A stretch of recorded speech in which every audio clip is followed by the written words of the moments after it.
Okay, welcome back to the Daily Fantasy Flex podcast. This is Bryan. It is late Tuesday night, and I'm here with, as usual, Pete and Colin. We're going to talk another PGA tournament. It's the Barclays this week. Guys, what's going on? How's it going, everybody? And a special welcome back to all of our New York members. That is now a DFS will go in that state once again. Welcome to have everybody back in the fold. And yeah, congratulations. Yeah, it's very exciting that we have New York back in the fold and stoked for some golf here. We're getting very close to football season, and it's that time of year where sports are really starting to pick back up again. The FedEx starting, so I'm pumped about that and ecstatic that we finally are getting some momentum back in New York, which is obviously a huge state for DFS. Now, Pete, you do have a little bit of limited history actually lobbying in Colorado when that came up, right?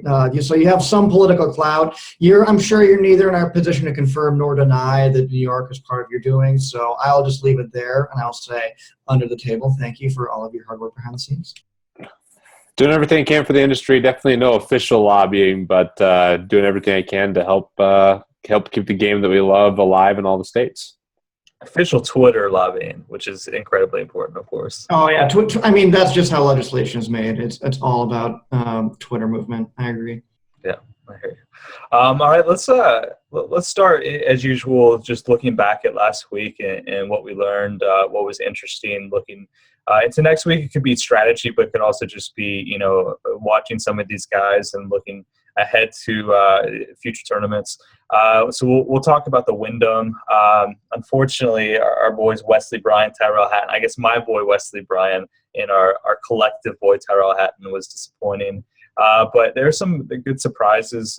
Matsuyama seems to be doing a little bit better. Pete, what were your thoughts? Did you get a chance to watch any of these guys play last week? I watched very little, but I actually sweated it a decent bit, played quite a few tournaments and whatnot. But the most interesting thing, I was hanging out with another very sharp DFS golf guy, and he posed the question. He took Snedeker over Webb Simpson last week, and he posed the question to me, will Webb Simpson ever be more expensive? And that's one thing that he is always looking at when he's taking daily fantasy golf teams. And obviously it's skewed. Last week was a very weak tournament, and now we have a very stacked field. But that is an intriguing way to think about taking golfers. Are you paying the absolute peak of their price? Are you buying them at an all-time low? And that's one thing I think I'm going to try to do a little bit better of, is just really try to think about where a golfer should be priced outside of course fit, all that stuff first, and then start baking it in. Because obviously Webb Simpson had an excellent course history, and that's why his odds were so good and why he got priced where he was. But Colin, I'm curious your thoughts on that, because I thought it was an interesting way to kind of evaluate things.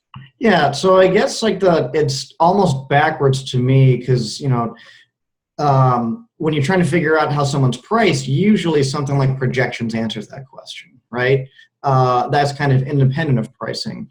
And you kind of, in my mind, answered it. Will he ever be more expensive? And the answer is probably no, and you can chalk that up to elite course history. So it sounds like there's a good reason why he's so expensive, or you could talk your way into it. So I guess is there some, the only argument you can tease out of that would be course history is essentially overpriced, right? That's the only one that makes that thought train make sense. Or am I missing something? No, you're not missing anything. I'm not trying to answer the question in a vacuum, because I think Webb Simpson was still a good play last week. I played him. But I did find it interesting, just that philosophy is Snedeker is a much better golfer than Webb Simpson, and you can objectively, that's what he said, and you can objectively look at it. If you take Webb Simpson versus Snedeker throughout the year, I'd probably rather have Snedeker. But this was a specific circumstance where Simpson had great course history, and that's why his price was where it is. But I just thought that philosophy was interesting, and certainly something I'm going to try to bake into my strategy just a little bit is, hey, am I buying this guy at an all-time peak, or am I buying him at a nice low spot? And I think we've kind of already done that, and we're definitely thinking about it with projections and where guys rate. We're buying JB when he's cheap. We're not buying him when he's expensive as much. So I think we're doing a good job on that overall, but I did think it was intriguing last week specifically. I got really into Webb because I really do buy the elite course history, but maybe I should have thought a little bit more about where he is relative to some other guys. So I just thought it was an interesting point. Yeah, I think that's just, in my mind, because elite course history correlates so much with pricing because, I mean, odds probably pick up on course history more than anything. It's a much a matter of perception versus stability and all of that. I think that, I mean, we should be able to answer that question like almost like independent of pricing. So I don't know. I guess I'm still naturally inclined to kind of take the devil's advocate about like, I think we're answering that question like regardless. Right. And that's why you're here, Colin, to give us the data. Yeah, exactly. I know. I'm just like, it's the boring data-driven take. And again, like I really do see you're coming from. Don't get me wrong, but it's almost like asking me like, what have I not priced in? What have I not considered? That's the whole point of something like projections. Right. But I mean, that's something we study a lot here at FantasyLabs, and something that's easily testable in our trends tool. And we write a lot about this in all sports is when a player is priced down or seeing a salary dip in the last year, he usually provides a value because he's going to have some sort of regression. So yeah, in sort of the stock market analogy, you never want to buy an asset at the top of its value, just because there's going to be regression either way. So definitely something interesting to think about. Okay, let's move on to this week's tournaments, the Barclays. First, Colin, do you want to have your quick Euro minute? Yeah, that sounds good. Okay. This week we have Made in Denmark. It's in Denmark, as you might imagine.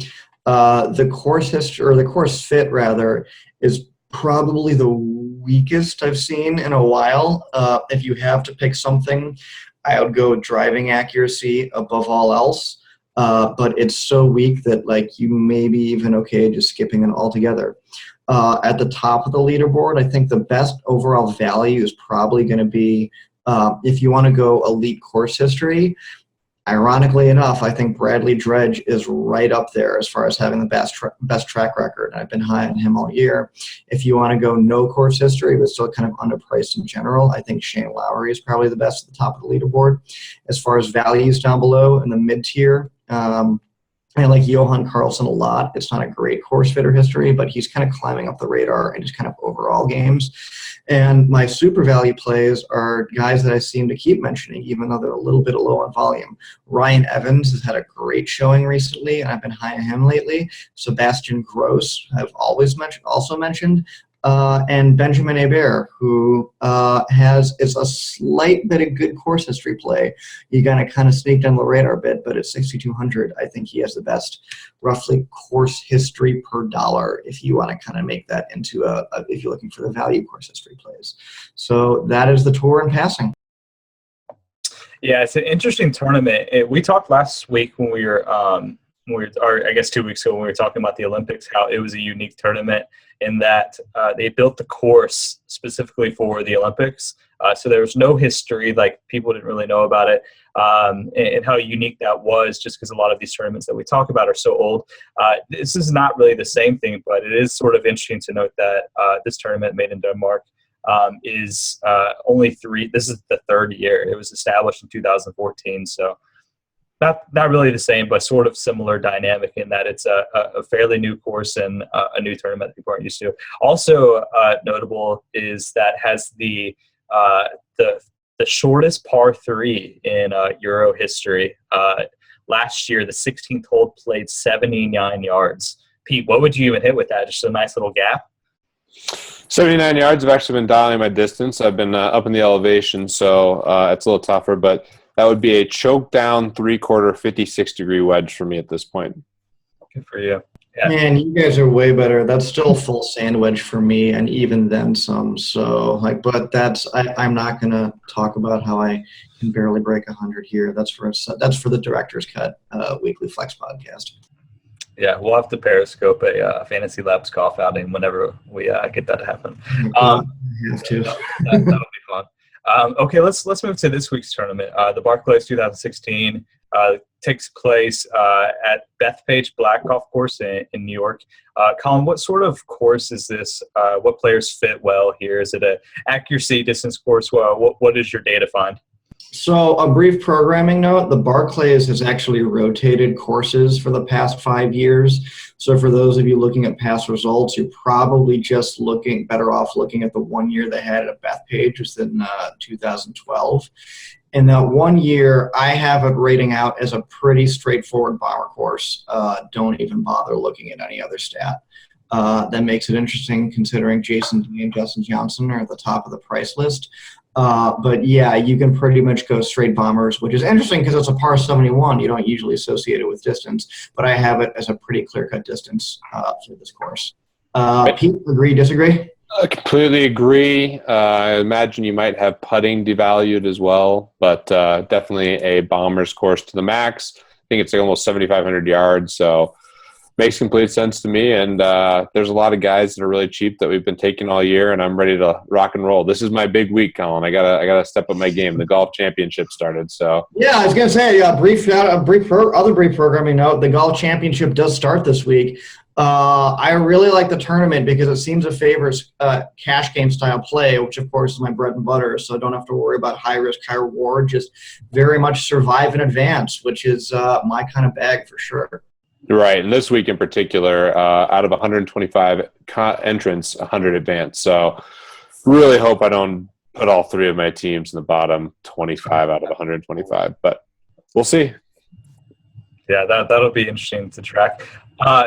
Colin, I'm curious about this. You said it's a bombers course. It's straight bombers and sort of don't look at anything else.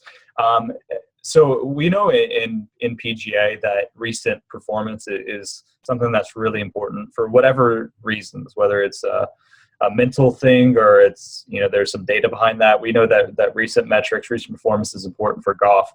With how many tournaments we've had, in the last 2 months that have been ball striker tournaments, how does that affect the data for, this week? Do you think guys are priced a little bit misappropriately just because of the fact that, their recent performance is sort of priced in with the fact that they've had to deal with ball strikers courses, and now it's going to be, these distance guys are maybe even more of a value this week? What are your thoughts on that?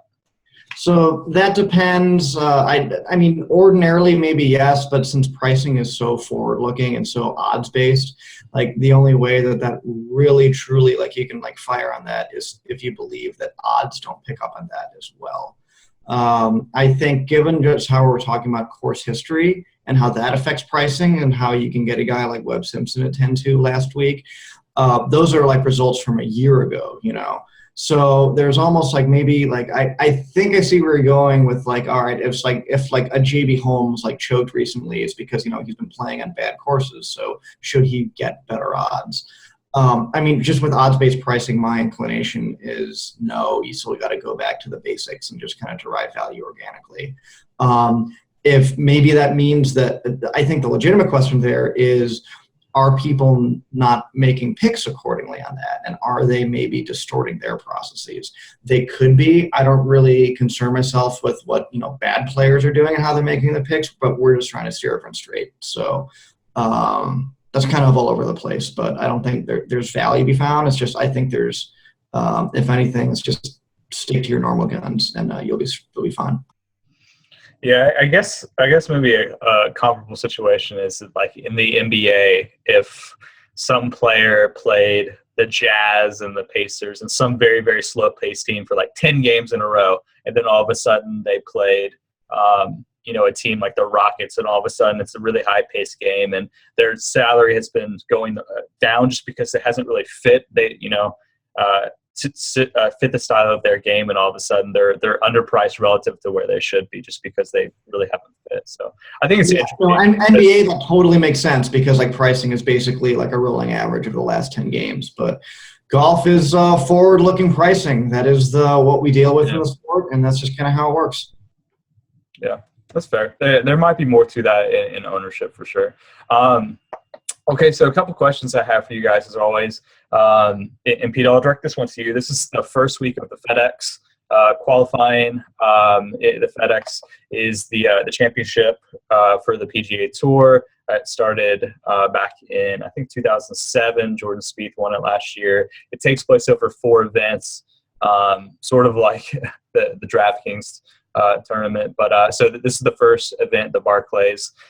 What are your thoughts on, how that affects how golfers, it may not affect it at all, but I figure it's something we should probably at least mention.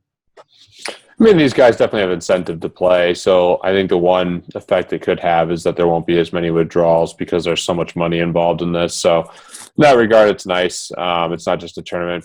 Guys are, going to slouch off, especially since we're done with the majors. So it's nice in that regard. And it is kind of a good thing just overall for golf in general, I think, to have some incentive for these guys. We have this and the Ryder Cup and I guess even like the Chase for Dubai. But I think that's a good element of it is that we have a great field. It's fun to make lineups, and there shouldn't be too many withdrawals, if any, at the last second.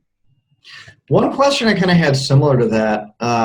You have some definitive, essentially non-entries here. You see names like Sergio Garcia that are just like missing from the field, and like he treats the FedEx a little bit differently. Some guy. Is it true that some guys like maybe save themselves for later rounds of the tournament? Maybe they can take it easy because they have the guaranteed round. How do Brian? Your other questions would be like, how do the standings affect essentially motivation, right? Because that's where it's different this year, right? Like it's a multi-tournament essentially process, and you're optimizing around like 3 tournaments instead of 1. I don't have a clear understanding of like how motivation, because that's a motivation question, which isn't really the strong suit of data. So Pete, I'm curious how you approach that. I think it's definitely an interesting assumption, and definitely, or not assumption, but question. Obviously, I think these guys have every incentive at the end of the year to do well here. I mean, it's not a major, but still being FedEx champ is something that I think the top guys want, and they have a big financial incentive. So I don't know if there's like an angle you can take from it, but the best players are in the field. So that's the thing that for me that's nice is you have a huge field of guys to choose from, and I think some of our favorite bombers that we haven't been able to play recently are definitely in play. Yeah, that is nice. At the end of the year when it sort of turns into a grind, and we didn't have an amazing field last year, to have an incentive for these top guys with Day and Rory and DJ to play in the tournament definitely makes PGA daily fantasy more fun for sure. So that's definitely good. Another question, and this is I don't know, a little theoretical. When someone's in a slump, what are some indicators via data or the eye test that they're back on the way up? And this is something that I've just been a little curious because of Matsuyama. I know that he's had some injuries, but it's just a general question I think is interesting. When a player's been struggling, what are some actual indicators, Colin? I don't know if you studied this on the data side, and Pete, I'm curious on your thoughts on just watching players. What are you guys looking for to see that they're actually improving as opposed to just variance? I start with the assumption of long-term adjusted round kind of tells all. That's a pretty boring answer because it's something that we'd be looking at anyway. But I think the way I've always approached injuries is you should be able to pick up organically when someone's recovering just by the fact that they're playing better golf. Especially depending on since recent form is already weighted pretty high anyway, that I think you should be able to once they're back, you should be able to pick up improvement pretty quickly if you weight recent results decently enough. So I think your usual process should do fine. I'm sure it's not perfect. Pete can hopefully tell me where that breaks down, if anywhere, but I think we have just time weighting result essentially in a long-term adjusted round takes care of the heavy lifting.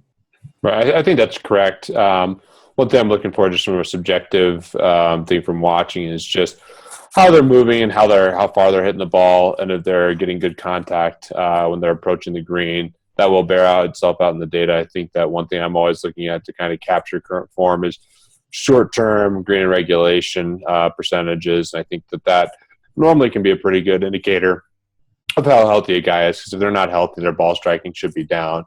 With Matsuyama, I think distance too is something that you can look for, and just obviously the results. So I think he looks a lot better than what he did in the past, and the hip I think is behind us at this point. So. Mm-hmm. That's how I look at it. It's definitely more of an art than a science, and I certainly don't have it down. But just from a data perspective, I think the one stat that I like to pick up on if a guy is getting out of an injury or doing better is short-term GIR. Yeah, that's interesting, and I actually don't know the answer to this.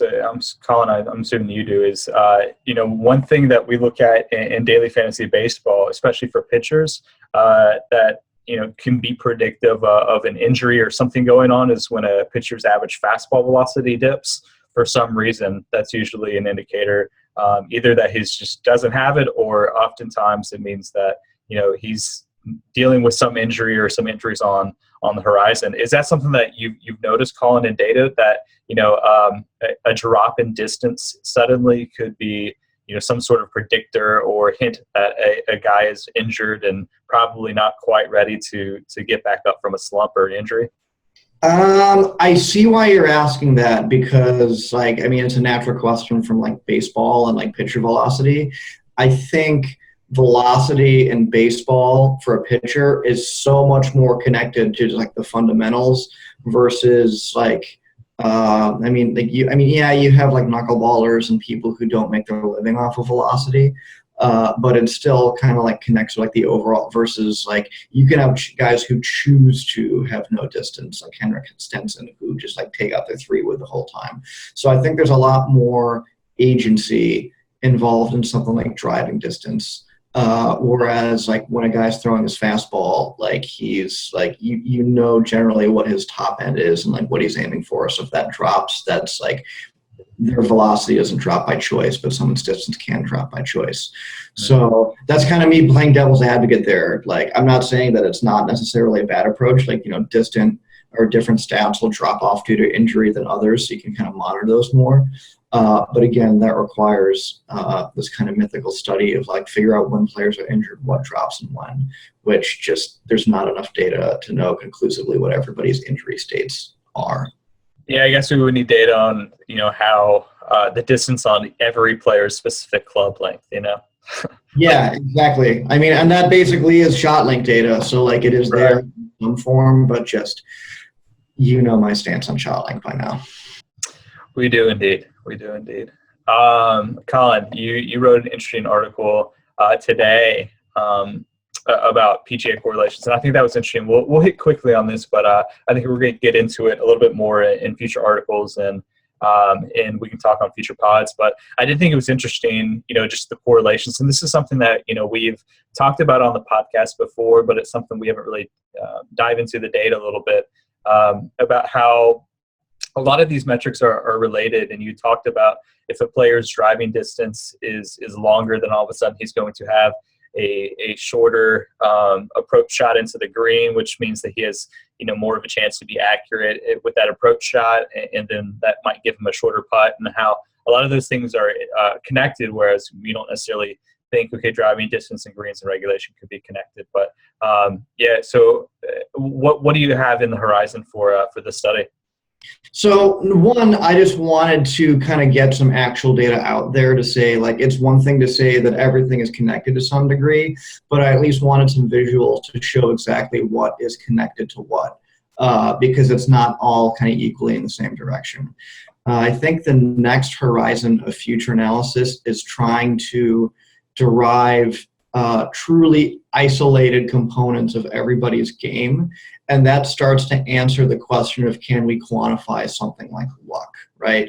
I think the long-term model is if you know somebody's, if you have their distance, accuracy, GAR, and scrambling, you should essentially be able to predict their average putts per round, right? All else being equal, if you kind of assume a BABIP level of assuming everybody has equal level of putting.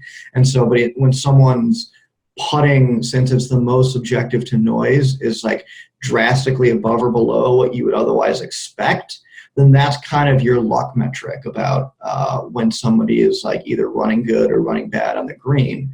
And if you can quantify that kind of luck element, you can kind of tease that out of eventually you can kind of tease that out and give a boost or penalty to their long-term adjusted round, and kind of see how much of the long-term adjusted round is due to luck versus fundamentals. So that's the holy grail of all of this.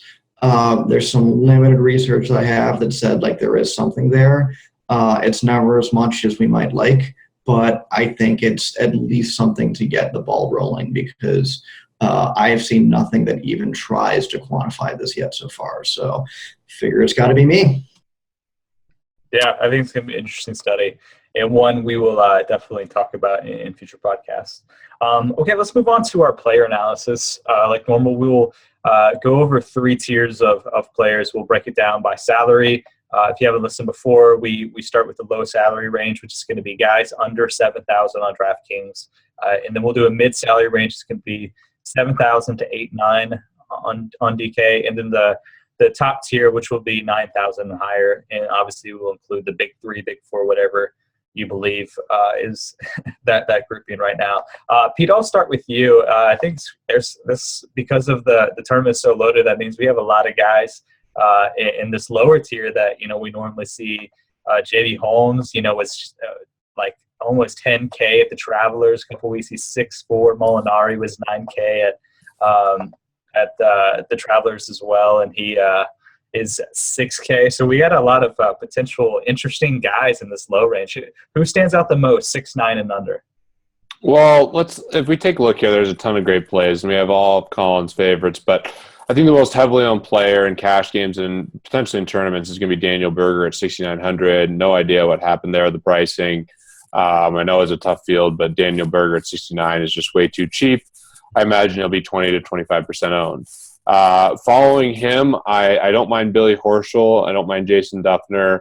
And Lucas Glover will be a play for people who are looking at course history. But I'm probably not going to have much exposure to any of the 3 of those guys because I love the next guys a ton. JB Holmes, 6,400, I'm all in. Colin, I hope he doesn't let us down because 6,400, Bombers course, I'm going just balls to the wall with that. Then there's 2 other guys that I think are going to be really high in my lineups and exposures, and that's Brendan Steele at 5,900. I think he is a fantastic play. I think that he's someone that might be heavily owned. I'm really curious to see kind of where he ends up falling, but I think he's a great play at 5,900. And then Ryan Palmer, also at 5,900, is a bomber who I think is undervalued and someone that we've talked about a lot. Honorable mentions, I don't mean to take all the picks here, but Webb Simpson at 6K does have some really nice long irons, and I think he's intriguing as well. If you believe that this is a course where negative putting might get a slight bump, I think he's also intriguing. So, Colin, express your love for JB Holmes and tell me what I missed and where you agree, disagree.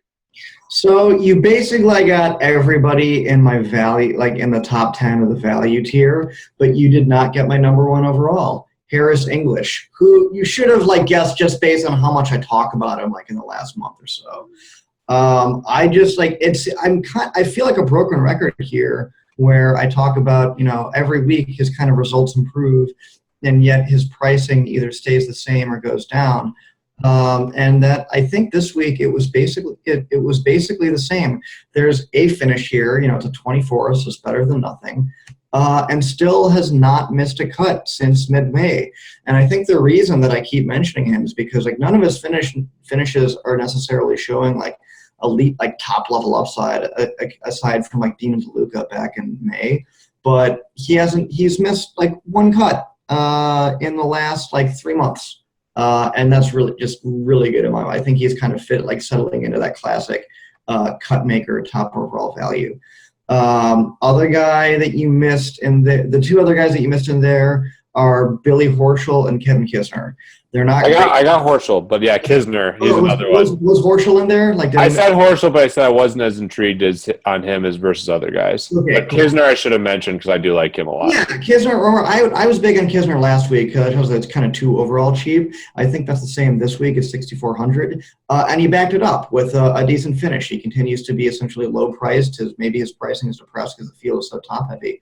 But honestly, I like 5 guys in the people we've mentioned over JB Holmes so far, which just how it's me. And it's just because his Holmes's results I get it that it's a bomber fit and this plays to his strength, but he has plummeted in terms of everything he's done recently. Let's take a look at the path. It's 3 straight miscuts. It goes 3 miscuts, a third, and a miscut in the last since the Scottish Open. If you believe recent form matters, and it's not just he's bubbling it.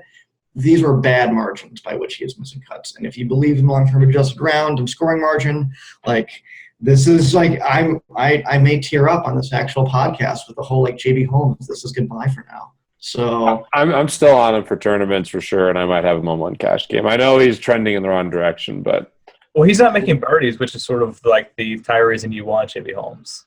yeah, It's the long, I need to dig birdie into it a averages little now. bit more.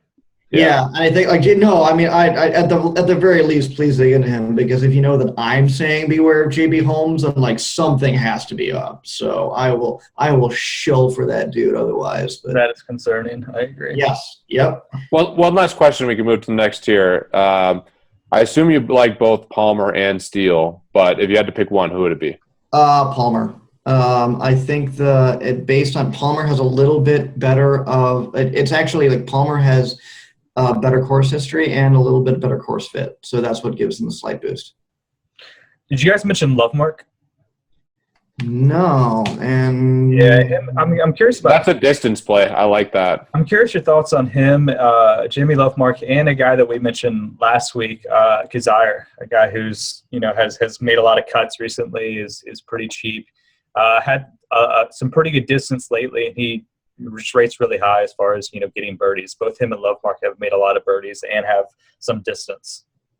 honestly, I like everybody that we talked about. I prefer at this point. Yeah. Just based on overall, if you want like Lovemark as a distance play, that's fine. But like, there are plenty of other cheap guys above him between Palmer and Steele. Even value tier mainstay Roberto Castro, who has course history and course fit fighting each other, I think just is better overall.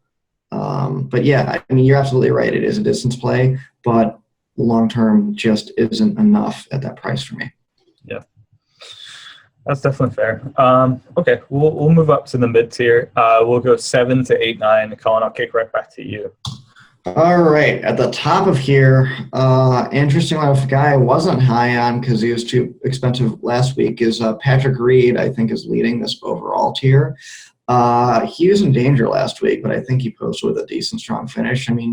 Patrick Reed is like, I feel like there's that, it's almost like that, there's that crowd, it's almost like Reed truthers where it's like you either believe in him or you don't, but the people who are fans of him are kind of ardent like that.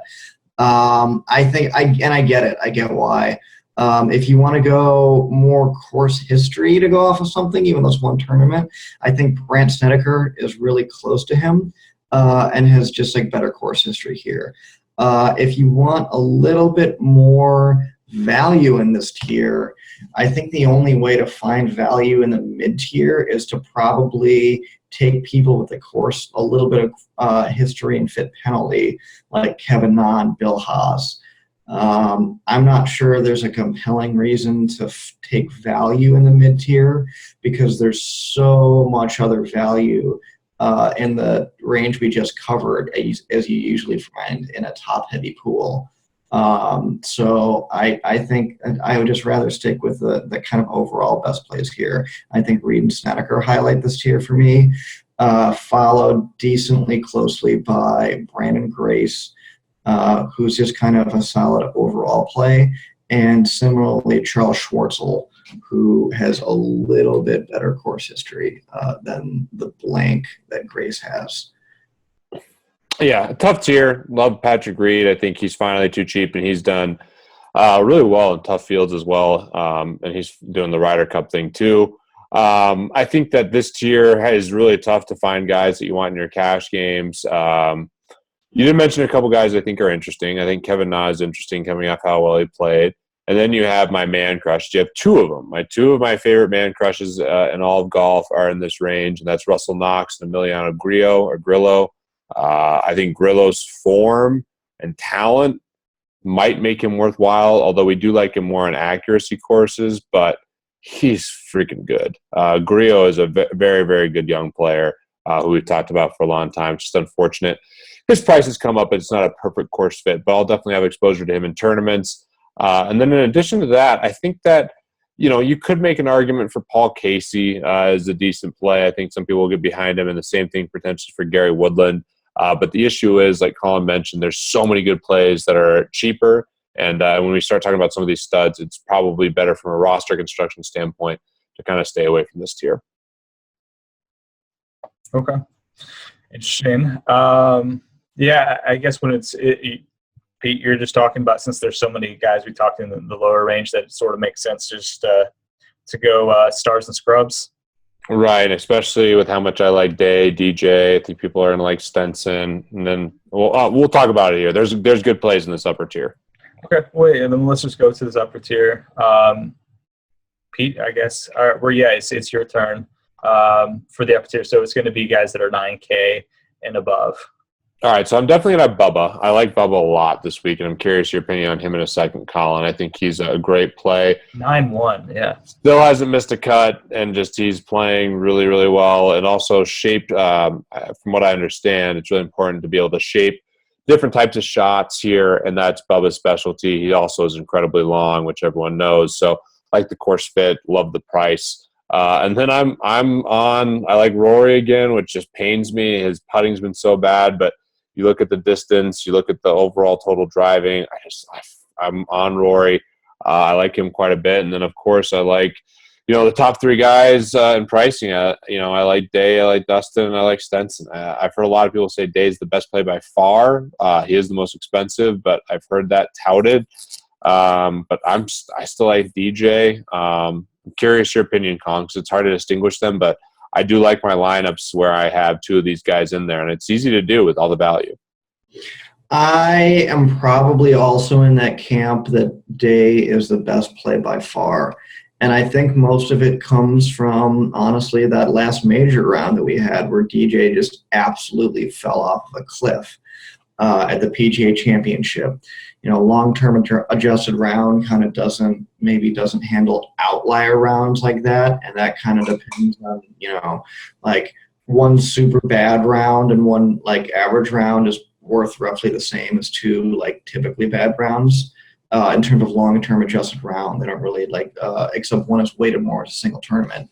He was at the very bottom of the field at PGA Championship, but that's what's weighing him down for me.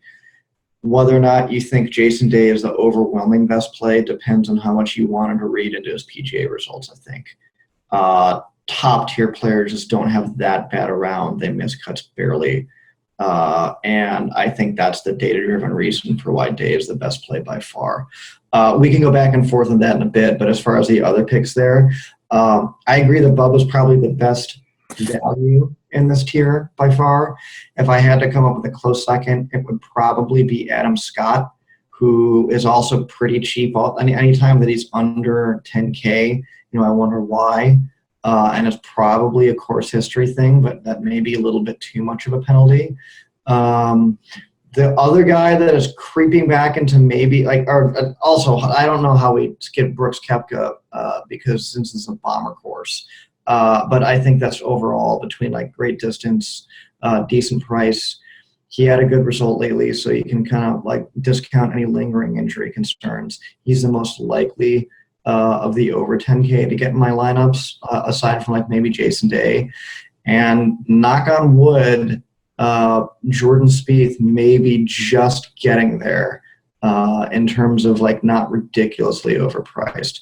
I'd probably still pay up for Day at that point, but we're almost on Spieth value watch in terms of his prices finally coming down. I don't know. Do you want to go back and forth on Day? Because I think that's probably I think that's the most interesting question here. Is he clearly the best pick or just maybe the best pick?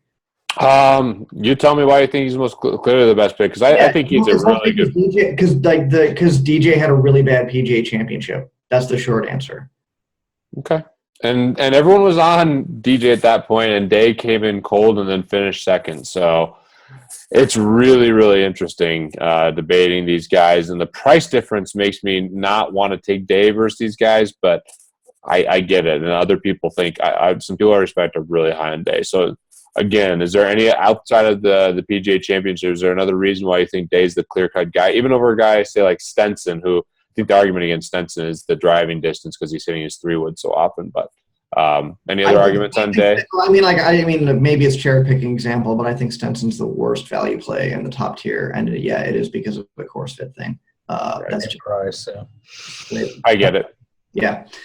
Yeah, I think it is really just like, and again, like you said, just maybe if I would nitpick, like Day came in cold, like the definition of cold is like, all right, he didn't hit. Like, No, let me rephrase that because I didn't, not quote from his history. He literally came in late because his wife was sick and he didn't warm up. Like he didn't play. Oh, okay, yeah. I mean, yeah, that makes sense. He barely played the course, and he like came out there and he's like, "Yeah, I wasn't ready for it, and somehow I played really well." Like that's essentially what he said. He said he did not have his normal prep, not even close. Yeah, I think that, but yeah, I think that it's just like the okay, yeah, that does make sense. That's why in the freaking Thunderdome, it was amazing. In the Thunderdome for the PGA Championship, Rory was like 50% owned, so was DJ, and Day was 6% owned. So I think that narrative was just so heavy in the high stakes stuff. It's pretty incredible. So yeah, and it does go to show you like, all right, it's kind of back to like what does really matter. I'm sure that could matter a lot for every player. Sorry, what? I said, to be fair, that probably should matter for every player, but maybe not Day. Yeah, exactly. Like, all right, I'm just going to turn on the boom switch and like, okay, I just feel like placing in the top 10 today. Like, he can do that. Right. Yeah, I think like it's kind of something I've harped on before, but like I mean, like DJ had a really bad round, and I'm not necessarily sure that we shouldn't price that in terms of what levels he at. It's kind of like the NFL argument of like elite teams lose by like just don't get blown out. They lose like by close games, but they don't lose by 30.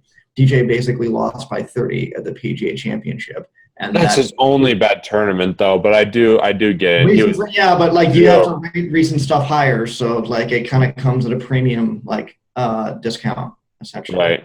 No, that makes sense. I get it. It is his only bad one, but it's like how bad would he have to do and his only bad one for you to be like, okay, that was seriously that bad? Would he have to go 12 over, 20 over, 30 over? In theory, or is there one like lower bound to which you could say you could still write it off as like, oh, but it's a single bad tournament. There is an angle there where you could be correct, but like, I don't know. Have we figured that one out yet? Have we figured out, is there a cap? I don't think he hit the cap. I still think it was a bad round. Right. It definitely was a bad round. And with DJ, maybe he was out partying, getting into some bad stuff that he used to have trouble with. He's a father now. He would never, he's a responsible man. He has a child to think of. I love DJ. But we'll see. I think he's still a good play. I understand what you're saying, and I get leaning towards Day. I think Spieth is a great leverage play in tournaments if you're going to go that route. And I actually don't mind building teams. If you go with like a Scott, Bubba, and then you can still get a Rory, Dustin, or Day. That's pretty intriguing to me. I've built some lineups like that, and it ends up it's interesting. So there's plenty of value to balance that out in the lower tier. I agree. And you have plenty of value.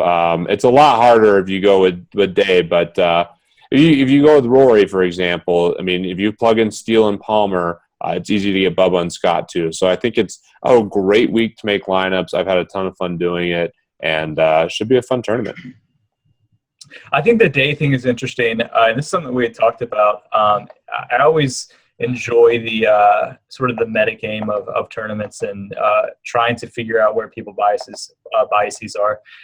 And that is interesting. And it's something that we even get into with the DJ round, is we sort of remember the extremes a lot more than we remember anything else. So we remember the extreme bad round from DJ, and we remember who won the tournament. So like Jason Day obviously got second at the PGA, and he's done well in all of these majors this year. He he was 22nd at the British, he was 8th at the US Open, he was 10th at the Masters. So he's played well, hasn't missed a cut, but he hasn't really won any tournament since back at the Players, and it's been over about a year since he went on that run, whereas DJ has all of these wins. Even if that extreme round is in there, he has these wins that are in people's minds. So I'm curious, if people are going to see the price difference between these guys. Days, so much more expensive than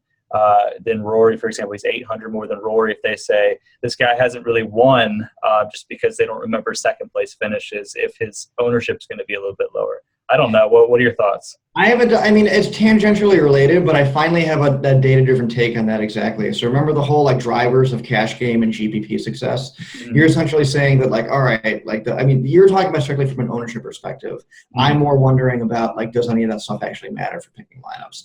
I was surprised to see that like upside, or at least our understanding of it, like top 10 finishes, isn't necessarily a way to predict winning GPP lineups.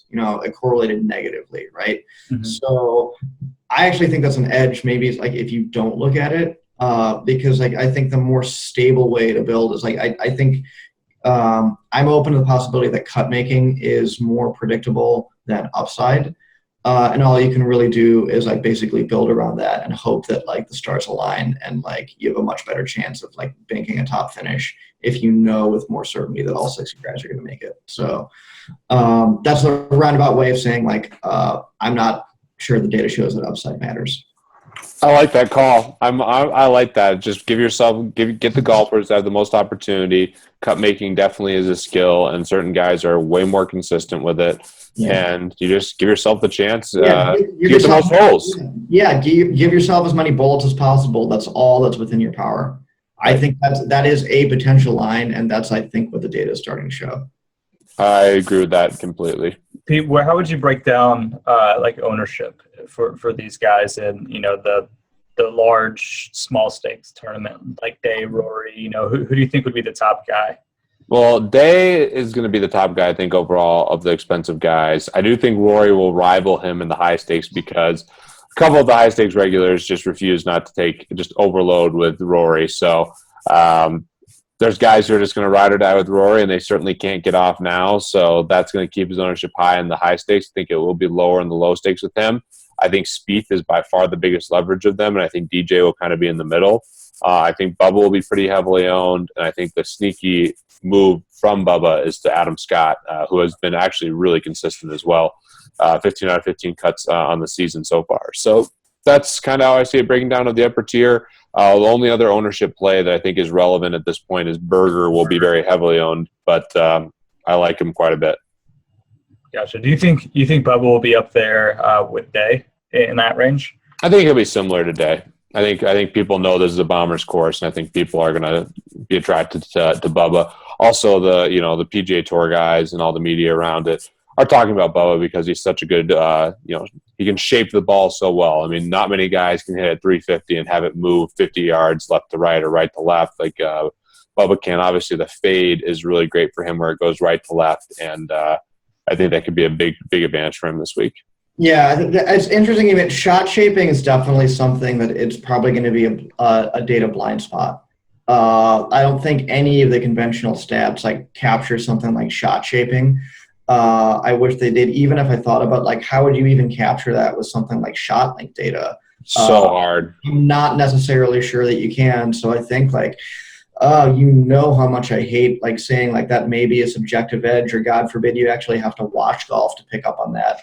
But I think you could read about it, Colin. You could read about that. You're right. I can read. All right, as long as I can keep my streak of just not turning on the TV. It's definitely something that probably comes easier if you watch that. Even I will concede that. But I do like even thinking about that in the abstract. Like how do you know when shot shaping is important? And if you had to, how would you put it in data? That's again, you'll see one place we can actually see it, and it bears itself out in course history, is lefties have a huge advantage at Augusta because they can hit these monster fades, which land a lot softer, which is critical for these PGA golfers. And lefties have an edge. Phil Mickelson's had a great career at Augusta. Bubba's obviously done really well. If you have the length and you're a lefty, it's a big thing. And shaped shot, being able to shape the ball is definitely Bubba's number one strength, and that's just kind of one of the narratives that a lot of people are talking about here. So we'll see. I think he's going to be heavily owned, but I think he's an elite play. Interesting. Speaking of a lefty, we'll mention this real quick before we leave. This tournament, even though it's the home of the Barclays, or is one of the sites that rotates now, it did host the U.S. Open back in 2002. In 2009, and another lefty, a guy who's playing well right now, Phil Mickelson, was actually the runner-up on both occasions. the perennial, the bridesmaid who couldn't take it down with Stinson, runner-up on at Bethpage Black those 2 times at the U.S. Open. So, I don't know. He's got good course history if you want to go back that far, Colin. What do I? Well, yeah, that's if I could buy again. I think we've talked about because do you count U.S. Open course history as part of regular stuff, right? I think where do we come down at that? They just make it so impossible. I think we said no. Be a different course. Yeah, I believe that. I mean, just as long as I'm looking at stuff as far as an actual play, I believe it maybe in the abstract, but I just strongly prefer Scott and Watson. So maybe if you think there's an ownership angle there, that's fine. But people will be on Phil. That's the problem. Same thing with a Ricky Fowler. That's fine. People love Ricky. I know it's just our regular banner. People love Ricky, no matter what. Yep, watermarks going on after record this same as usual. You can't chase and just think that, hey, this guy's gonna be low owned. And there are guys that you can do that, I guess, with, but in this top tier, very few guys can you get a low ownership because certain people just have a bias towards them. So Ricky and Phil especially, I think will be pretty heavily owned. I'm actually looking forward to the hate mail we get when Ricky finally bigs a tournament, and then that proves we're all wrong about everything. It hasn't happened yet, but the problem is I like Ricky. I think he's a fun dude. He's fun. Oh yeah, as a person. Oh yeah, absolutely. Just as a human being. Who doesn't love Ricky? He'd be great for golf if he did well, but. That's why they pumped him up so much. He was part of the big 4 before the season started. Yeah, I feel what's my torch analogy here is he's the Gael Monfils of golf, where it's the sport would be 10 times more popular if he was actually in the leads here, and people just love rooting for the guy.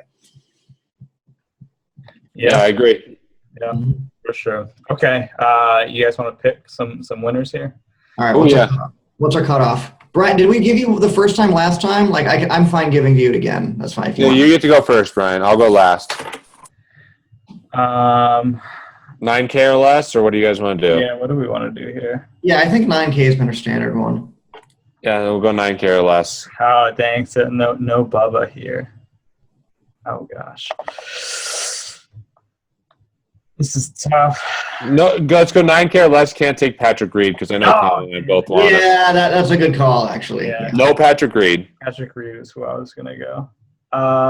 You can have Patrick Reed, actually. Just as long as Colin and I can't have him, that's fine. Yeah, that's fine. I would go Grillo if it wasn't for that. I know he's on a distance guy, but okay. But Colin, who you got, brother? Snedeker, course history.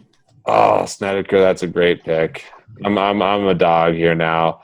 All right, I'll do something a little interesting here. Maybe not. I was about to pull the trigger. You're going back to the wall, right? You got to do something crazy. Yeah. I know. I'll go Schwartzel, I guess, is the. That was going to be my other one. So that's the highest equity pick. I was about to do something crazy and go Russell Knox again, but I just think there's. Man, but nothing would put me on tilt harder. Yeah, Russell Knox is not winning this tournament, I don't think, but I still like it. I thought you were going to go Brandon Grace. See, Grace has probably a little more win equity than Schwartzel, but I like Schwartzel better, so I'm going to do that. I like Grace this week too. Okay, all right. Well, we will end it there. Everyone, thanks for watching. We will be back next week for sure. We have this awesome DK tournament. Pete's going to do his model. He's going to obviously keep you guys up to date with that DK tournament. We'll obviously follow these tournaments in the PGA Tour as the FedEx happens through the end of the year. So thanks for listening. Good luck this week. We'll talk to you guys next week.